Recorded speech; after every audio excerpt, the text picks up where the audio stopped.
UDFിന്റെ വിജയത്തിന്റെ ഒരു പ്രധാനപ്പെട്ട ഘടകം പിണറായി വിജയനാണെന്ന് പ്രതിപക്ഷ നേതാവ് തന്നെ പറഞ്ഞിട്ടുണ്ട്.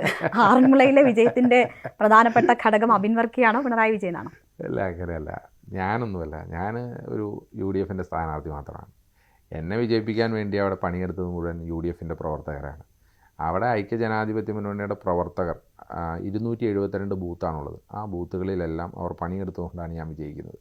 പിന്നെ രണ്ട്, സ്വാഭാവികമായിട്ടും നമ്മൾ എന്ത് പറഞ്ഞാലും നമ്മൾ പറയുന്ന കാര്യം അവിടുത്തെ വീടുകളിൽ പോയി പറയേണ്ടത് നമ്മുടെ പ്രവർത്തകരാണ്. ആ പ്രവർത്തകരില്ലാതെയൊന്നും നമ്മളില്ല. അപ്പോൾ അതുകൊണ്ട് എനിക്ക് എന്നാൽ കഴിയുന്ന കാര്യങ്ങളൊക്കെ എന്താണോ എന്നെ പാർട്ടി നേതൃത്വം ഏൽപ്പിച്ചത് അത് ഞാൻ ചെയ്തിട്ടുണ്ട്.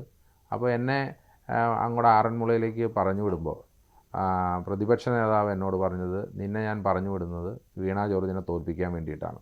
കാരണം ഈ മന്ത്രിസഭയിൽ ആദ്യം തോൽക്കണമെന്ന് ഞാൻ ആഗ്രഹിക്കുന്ന മന്ത്രി വീണ ജോർജാണ്. നീ അത് ചെയ്തിട്ടേ തിരിച്ചു വരാവുള്ളൂ എന്നാണ് എന്നെ പ്രതിപക്ഷ നേതാവ് എന്നോട് പറഞ്ഞാണ്. ഇത് തന്നെയാണ് എൻ്റെ അടുത്ത് കോൺഗ്രസിൻ്റെ പ്രധാനപ്പെട്ട മറ്റ് നേതാക്കന്മാരും പറഞ്ഞത്. അപ്പോൾ ഞാൻ എന്നെക്കൊണ്ട് അതിനുവേണ്ടി എന്തൊക്കെ സാധിക്കുമോ അതൊക്കെ ഞാൻ ചെയ്തു. എൻ്റെ പ്രവർത്തകർ, നമ്മുടെ പ്രവർത്തകർ, UDFിൻ്റെ പ്രവർത്തകർ എല്ലാം അത് ഏറ്റെടുത്തു, അത് ചെയ്തു. അങ്ങനെയാണ് വിജയിച്ചത്. അത് ജനങ്ങളൊപ്പം നിന്നു. കോൺഗ്രസ് പറഞ്ഞ രാഷ്ട്രീയത്തോട് ജനങ്ങളൊപ്പം നിന്നു. ഇപ്പം ജനം ഒരു മാറ്റം ആഗ്രഹിച്ചാണ് വോട്ട് ചെയ്തത്.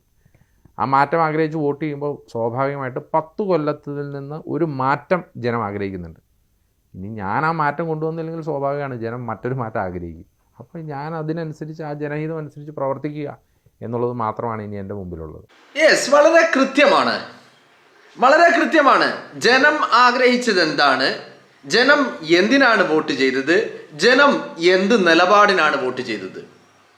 പ്രതിപക്ഷ നേതാവ് വി സതീശൻ അബിൻ വർക്കിക്ക് നൽകിയ ഉപദേശമില്ലേ, കേരളത്തിലെ പിണറായി മന്ത്രിസഭയിൽ ആദ്യം പരാജയപ്പെടേണ്ട മന്ത്രി അത് വീണ ജോർജ് ആയിരുന്നു. ആ ഉപദേശം എന്ന് പറയുന്നത് ജനത്തിൻ്റെ പൾസായിരുന്നു എന്നുള്ളതാ. ഈ തെരഞ്ഞെടുപ്പിനെ വ്യത്യസ്തമാക്കുന്നതും സതീശനാണ് ഈ തെരഞ്ഞെടുപ്പിൻ്റെ വിജയത്തിൻ്റെ അവകാശി എന്ന് ജനം പറയുന്നതിനുമുള്ള കാരണം, സതീശൻ്റെ നിലപാടുകൾ എന്ന് പറയുന്നത് അത് കേരളത്തിൻ്റെ പൊതുസമൂഹത്തിൻ്റെ പൾസായിരുന്നു എന്നുള്ളതാ. ആ പൾസ് അത് ജനം വി സതീശനാവണം എന്ന് ആഗ്രഹിച്ചിടത്തു നിന്നാണ് തുടങ്ങുന്നത്. മനസ്സിലായില്ലേ? ഇപ്പം വീണ ജോർജ് തോൽക്കണം, വീണ ജോർജിനെ പരാജയപ്പെടുത്താനാണ് നിന്നെ അങ്ങോട്ട് പറഞ്ഞു വിടുന്നത് എന്ന് അബിൻ വർക്കിയോട് സതീശൻ പറയുമ്പോൾ, ആ വീണ ജോർജിനെ അടിച്ച് മൂലക്കിരുത്തണമെന്ന് കേരളത്തിൻ്റെ പൊതുസമൂഹം ആഗ്രഹിച്ചതാണ്. മനസ്സിലായില്ലേ? വീണ ജോർജ് കാട്ടിക്കൂട്ടിയതിനൊക്കെ ഉള്ള ഒരു മറുപടി കൊടുക്കണമെന്ന് കേരളത്തിൻ്റെ പൊതുസമൂഹം ആഗ്രഹിച്ചതാ. വീണ ജോർജ് കാട്ടിക്കൂട്ടിയതിനൊക്കെ ഒരു മറുപടി കൊടുക്കണമെന്നുള്ളത് കേരളത്തിൻ്റെ പൊതുസമൂഹം ആഗ്രഹിച്ചതാണ്. ആ ആഗ്രഹമാണ് സതീശൻ മനസ്സിലാക്കിയിട്ട് സതീശൻ ഉപദേശമായിട്ട് അബിൻ വർക്കിക്ക് നൽകിയത്. മനസ്സിലായില്ലേ? കഴിഞ്ഞ 5 വർഷക്കാലം എന്നല്ല, കഴിഞ്ഞ 10 വർഷക്കാലം കേരളം കണ്ടത് PR വർക്കുകൾ മാത്രമായിരുന്നു. എന്തൊക്കെ അവസരമുണ്ടോ ആ അവസരങ്ങളിലൊക്കെ കക്കുക എന്നുള്ളതായിരുന്നു, മുക്കുക എന്നുള്ളതായിരുന്നു, നക്കുക എന്നുള്ളതായിരുന്നു, തൂറുക എന്നുള്ളതായിരുന്നു ഈ സഖാക്കളുടെ ഏർപ്പാട് എന്ന് പറഞ്ഞത്. മനസ്സിലായില്ലേ? വളരെ കൃത്യമായിട്ട്. ഇപ്പം നിങ്ങൾ നോക്കൂ, ആദ്യ ആരോഗ്യമന്ത്രിയുടെ കാലത്ത് എന്ന് പറഞ്ഞാൽ KK ശൈലജ, ഈ 2 വകുപ്പുകൾ ഭരിച്ച 2 എണ്ണവും കേരളം കണ്ട ഏറ്റവും വലിയ ഫ്രോഡുകളാണ്. 2 തവണ, ആദ്യത്തെ ടൈമിൽ ശൈലജ, രണ്ടാമത്തെ ടൈമിൽ വീണ ജോർജ്, രണ്ടും തമ്മിൽ മത്സരമായിരുന്നു. ആരാണ് കേരളത്തിലെ നമ്പർ 1 ഫ്രോഡ് എന്നുള്ള മത്സരത്തിലേക്കായിരുന്നു 2 എണ്ണവും. അല്ലേ? കോവിഡ് കാലത്ത് ജനങ്ങളെ ലോക്ക്ഡൗണിൻ്റെ പേരിൽ വീട്ടിലിരുത്തിയിട്ട് ശൈലജ കക്കുകയായിരുന്നു. എന്നാൽ വീണ ജോർജ് അതിനേക്കാൾ വലിയ കൊള്ള. അല്ലേ? ഈ പറയുന്ന ആരോഗ്യ മേഖലയെ തകർത്തെറിഞ്ഞ 2 വ്യക്തികൾ, അതാണ് ശൈലജയും അതാണ് വീണ ജോർജും. കേരളത്തിലെ പൊതു ആരോഗ്യ മേഖലയെ തകർത്തെറിഞ്ഞ 2 വ്യക്തികൾ. ഞാൻ പറഞ്ഞു വരുന്നത്, വിഷയം അങ്ങോട്ടും ഇങ്ങോട്ടൊക്കെ പോകും. കാരണം ഇവറ്റകളൊക്കെ കുറിച്ചൊക്കെ പറഞ്ഞാൽ നമ്മൾ ഉദ്ദേശിച്ച പോയിന്റിലേക്ക് പോകില്ല. കാരണം അത്രമാത്രം കാര്യങ്ങൾ പറയാനുണ്ട്, ഡൈവേർട്ട് ആവും, അങ്ങോട്ടും ഇങ്ങോട്ടൊക്കെ പോകും. അതവിടെ നിൽക്കട്ടെ. അപ്പം ഞാൻ പറയുന്നത്, വി സതീശൻ്റെ ആ ഒരു കാഴ്ചപ്പാടുണ്ടല്ലോ, ഏത് കേരളത്തിലെ പിണറായി മന്ത്രിസഭയിലെ മന്ത്രിമാരിൽ തോൽക്കേണ്ട ആദ്യത്തെ മന്ത്രി അത് വീണ ജോർജ് ആണ് എന്നുള്ള ആ നിലപാട് എവിടുന്നാ വന്നത്? എന്താ ഈ സതീശന് വല്ല പേഴ്സണൽ പ്രശ്നങ്ങളുണ്ടോ വീണ ജോർജുമായിട്ട്? സതീശന് അങ്ങനെ എന്തെങ്കിലും ഒരു ശത്രുത, വ്യക്തിപരമായ ശത്രുത, വൈരാഗ്യം അങ്ങനെ എന്തെങ്കിലും ഉണ്ടോ? അങ്ങനെ ഒന്നുമില്ലല്ലോ. പിന്നെ എന്തുകൊണ്ടാ അങ്ങനെ? അത് കേരളത്തിന്റെ പൊതുസമൂഹത്തിന്റെ താല്പര്യമായിരുന്നു. ഇപ്പൊ നിങ്ങളൊന്ന് ആലോചിച്ച് നോക്ക്, ജനത്തിന്റെ പൾസ് അറിഞ്ഞ വ്യക്തി അത് സതീശനാണെന്ന് പറയാനുള്ള കാരണം ഈ 100+ എന്ന് പറഞ്ഞ ഫിഗർ പറഞ്ഞതും ആവർത്തിച്ച് പറഞ്ഞതും അവിടേക്ക് എത്തുമെന്ന് വിശ്വസിച്ചതും അത് പ്രവചിച്ചതും ഒക്കെ സതീശൻ മാത്രമാണ്. മനസ്സിലായില്ലേ? ഈവൻ കോൺഗ്രസിലെ പോലും ഒരൊറ്റ നേതാവിന് പോലും 100+ എന്ന് പറയാൻ ധൈര്യമുണ്ടായിരുന്നില്ല. സതീശൻ അത് പറയാൻ കാരണം എന്താണെന്നറിയോ? സതീശൻ ഈ ജനങ്ങളുടെ പൾസ് അറിഞ്ഞ വ്യക്തിയായിരുന്നു എന്നുള്ളതാണ്. അപ്പൊ ജനവികാരം എന്തുകൊണ്ട് സതീശനൊപ്പം നിൽക്കുന്നു എന്നുള്ള ചോദ്യത്തിനുള്ള മറുപടിയാണ് ഈ പറയുന്നത്. കാരണം ജനവികാരം ഇപ്പോ സതീശൻ മുഖ്യമന്ത്രി ആവണമെന്ന് നിൽക്കുന്നുണ്ടെങ്കിൽ ആ സതീശൻ ജനവികാരം മനസ്സിലാക്കിയ ആളായിരുന്നു. ജനങ്ങളുടെ താല്പര്യം എന്താണ് എന്ന് വളരെ കൃത്യമായിട്ട് മനസ്സിലാക്കിയ വ്യക്തി സതീശനായിരുന്നു. ആ സതീശനായതുകൊണ്ടാണ് സതീശൻ കേരളത്തിലെ ഈ പറയുന്ന പിണറായി മന്ത്രിസഭയിൽ ആദ്യം തോൽക്കേണ്ട വ്യക്തി ആരായിരുന്നു എന്ന് ചോദിച്ചാൽ കൃത്യമായിട്ടും അത് വീണ ജോർജ്. നിങ്ങളൊന്ന് ആലോചിച്ച് നോക്ക്, ഈ മന്ത്രിസഭയിലെ തോറ്റ ആളുകൾ ഒന്നെടുത്ത് പരിശോധിക്കുക, എന്നിട്ട് സതീശൻ പറഞ്ഞ വാക്കുകൂടി പരിശോധിക്കുക. ഇപ്പം മന്ത്രിസഭയിലെ തോറ്റ വ്യക്തി ഒന്ന് വീണ ജോർജ്, താഴെ ഇങ്ങോട്ട് വന്നു കഴിഞ്ഞാൽ വീണ ജോർജ്, വീണ ജോർജ്, ശിവൻകുട്ടി എന്നാണ് തുടങ്ങുന്നത്, ശിവൻകുട്ടി, വീണ ജോർജ്, പി രാജീവ്, MP രാജേഷ്,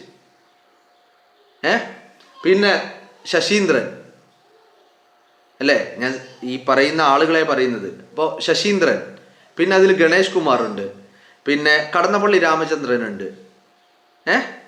അപ്പോൾ ഇവരൊക്കെ ഈ മന്ത്രിസഭയിലെ വാസവൻ, വാസവൻ, ഈ പറയുന്ന പിണറായിയുടെ ഭയങ്കര ക്ലോസ് വാസവൻ. അപ്പം ഇവരൊക്കെ തോൽക്കാനുണ്ടായ കാരണം സതീശൻ എന്താ പറഞ്ഞേ? 1 ഡസൻ മന്ത്രിമാർ അദ്ദേഹം പറഞ്ഞേ, അറ്റ്ലീസ്റ്റ് മിനിമം 1 ഡസൻ മന്ത്രിമാരെങ്കിലും തോറ്റില്ലേ? അതിലേറെ തോറ്റില്ലേ? 1 ഡസൻ മേളിൽ പോയി. അതിൽ ആദ്യം തോൽക്കണമെന്ന് സതീശൻ ആഗ്രഹിച്ചത് വീണ ജോർജ്. എന്തുകൊണ്ട്? അത് ജനങ്ങളുടെ പൾസ് അങ്ങനെയാണെന്ന് സതീശന് കൃത്യമായി അറിയായിരുന്നു. അല്ലെങ്കിൽ ആ നമ്പർ എവിടുന്നോ പറയാൻ കഴിയുന്നേ? ഇത്ര കൃത്യമായി നമ്പർ ഒരു മനുഷ്യന് ജനവികാരം അറിയാതെ എങ്ങനെ പറയാൻ കഴിയും? കൃത്യമായിട്ട് ജനവികാരം അറിഞ്ഞു, അല്ലേ?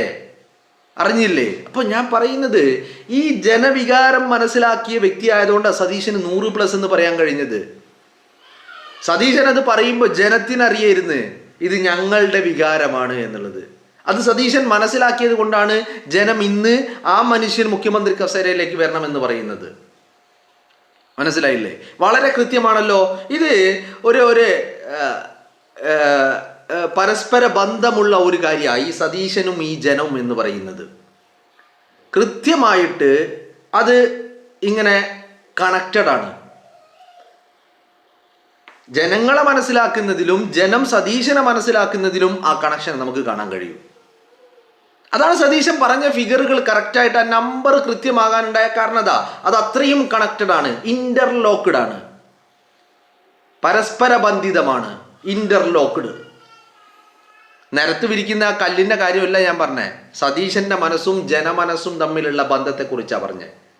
ഇന്റർലോക്ക്ഡ്, മനസ്സിലായില്ലേ? മുറ്റത്ത് വിരിക്കുന്ന കല്ലിന്റെ കാര്യമല്ല പറയുന്നത്.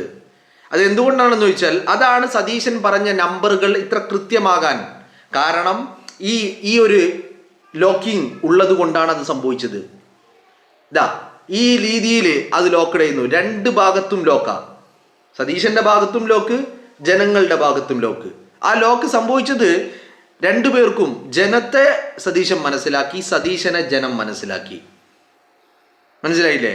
അവിടെ നിന്നാണ് സതീശന്റെ നിലപാടുകൾ ഉണ്ടായിട്ടുള്ളത്.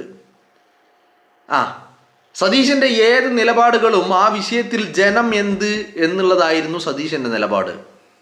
അതുകൊണ്ടാണ് സതീശന്റെ നിലപാടുകൾക്ക് ഇത്ര സ്വീകാര്യത ലഭിച്ചത്.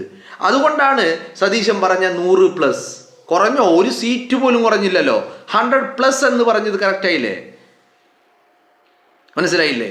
അതുപോലെ ഒരു ഡസൻ എന്ന് പറഞ്ഞപ്പോൾ 11 ഇല്ലല്ലോ, ഡസൻ പ്ലസ് അല്ലേ ആയത്. അപ്പം അതെന്തുകൊണ്ടാ? അതുകൊണ്ടാണ് ഞാൻ ആദ്യമേ പറഞ്ഞു വരുന്ന ഒരു കാര്യം, ഒരൊറ്റ വാചകം. റിസൾട്ട് വന്നു കഴിയുമ്പോൾ, റിസൾട്ടിന് മുമ്പേ പറഞ്ഞതാ, റിസൾട്ട് വന്നു കഴിയുമ്പോൾ 100+ എന്ന് പറഞ്ഞ ഫിഗർ വന്നു കഴിഞ്ഞാൽ പിന്നെ അവിടെ മറ്റുള്ള പേരുകൾ അർത്ഥശൂന്യമാകും എന്ന് പറയാനുള്ള കാരണം ഈ 100+ എന്ന് പറയുന്ന നമ്പർ അത് സതീശൻ്റെ അംഗീകാര, അത് സതീശനുള്ള പിന്തുണയാ. മനസ്സിലായില്ലേ? അതാണ് സതീശൻ്റെ ഓരോ കാൽക്കുലേഷനെ കുറിച്ച് ഞാൻ പറയുന്നത്. നിങ്ങളൊന്നൊരു മനുഷ്യന് കാൽക്കുലേറ്റ് ചെയ്തിട്ടന്ന് പറഞ്ഞതുണ്ട്, 5 ജില്ലകൾ ക്ലീൻ സ്വൈപ്പ്, മലപ്പുറം, എറണാകുളം, പത്തനംതിട്ട, ഇടുക്കി, പിന്നെ വയനാടാ പറഞ്ഞത്. അതിൽ പത്തനംതിട്ടയിൽ മാത്രമേ എനിക്ക് തോന്നുന്നു ഒരു സീറ്റ് അങ്ങോട്ട് മാറിയത്. അത് ചില ഡീലുകളുടെ ഭാഗം കൂടിയായിരുന്നു, ജനമനസ്സായിരുന്നില്ല, അത് ഡീലായിരുന്നു. ഏത് ഡീല്? CPM-ഉം RSS-ഉം CJP ഡീലിന്റെ ഭാഗമായിരുന്നു അത് മറിയാനുണ്ടായ കാരണം. ബാക്കിയൊക്കെ അയാളത് എന്ന് പറഞ്ഞാൽ 99.99 ഒരു മനുഷ്യൻ ഒരു കൂട്ടം, 100ന്റെ കൂട്ടല്ല, 1000ന്റെ കൂട്ടല്ല, കേരളത്തിലെ 3.5 കോടി ജനങ്ങളെ മനസ്സിലാക്കിയതാണത്. അതിൽ 99.99 ആ മനുഷ്യൻ സക്സസ്ഫുൾ ആവുന്നുണ്ടെങ്കിൽ ആ മനുഷ്യനും ഈ ജനവും തമ്മിലുള്ള ലോക്കിംഗ് എന്ന് പറയുന്നത് ഇന്റർലോക്ക്ഡ് ആണ്. ഒരാളെ ബന്ധം വൺ സൈഡ് മാത്രമല്ല ലോക്ക്, 2 സൈഡ്, ബോത്ത് സൈഡും ലോക്ക് ചെയ്തൊരു ബന്ധം. അതാണ് സതീശനും ജനങ്ങളും തമ്മിലുള്ള ബന്ധം. അതുകൊണ്ടാണ് സതീശന് കൃത്യമായിട്ട് നിലപാടുകൾ പറയാനും ആ നിലപാടുകൾ ജനത്തിന്റെ നിലപാടാകാനും സാധ്യമായത് അതുകൊണ്ടാണ്. മനസ്സിലാവുന്നുണ്ടോ? കൃത്യമായിട്ട് നിലപാട് പറയാൻ സാധിച്ചത്, ആ നിലപാടുകളൊക്കെ ജനപിന്തുണയുള്ളതും സ്വീകാര്യതയുള്ളതും ജനങ്ങളുടെ നിലപാടുകളുമായത് അതുകൊണ്ടാണ് നമ്മൾ ആവശ്യപ്പെടുന്നത് സതീശൻ സതീശൻ സതീശൻ എന്ന് പറയാനുള്ള കാരണം അതുകൊണ്ടാണ്. അതാണ് അബിൻ വർക്കിക്ക് നൽകിയ ആ ഉപദേശം, അതിലുണ്ട് എല്ലാം. അബിൻ നൽകിയ ഉപദേശം, 12 മന്ത്രിമാർ, 1 ഡസൻ മന്ത്രിമാർ തോക്കുമെന്ന് പറഞ്ഞ പ്രവചനം, പിന്നെ 100+ എന്ന് പറയുന്ന ഫിഗർ, ഇതൊക്കെ സതീശനും ജനങ്ങളും തമ്മിലുള്ള ബന്ധത്തിന്റെ ആഴം വർദ്ധിപ്പിക്കുന്നതാണ്.